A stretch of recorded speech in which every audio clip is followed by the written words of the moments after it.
Ne oldu? Neye bakıyorsun öyle? İzi kalır mı acaba?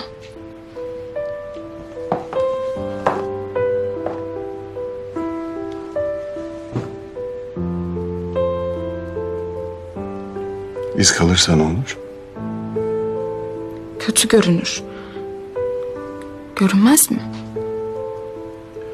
Sen beni izlerimle, yaralarımla kabul etmedin mi?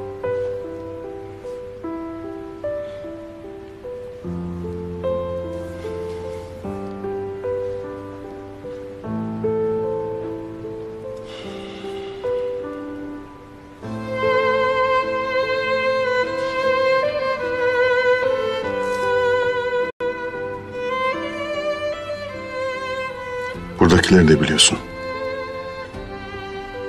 Çünkü sen iyileştirdin onları.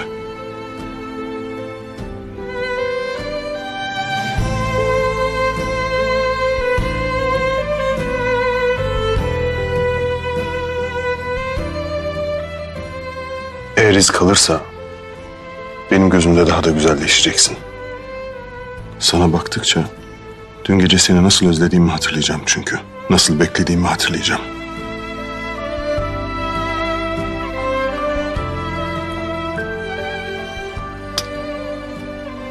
Her gün, her gece öpeceğim seni o yanından.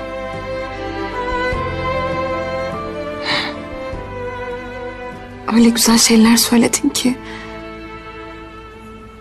Bir an bu iz hiç geçmesin istedim.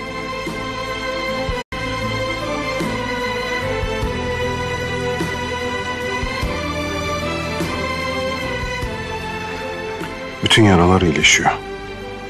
Bütün yaralar iyileşecek. Kalanların da can yakmasına izin vermeden yaşamayı öğreneceğiz. Birlikte.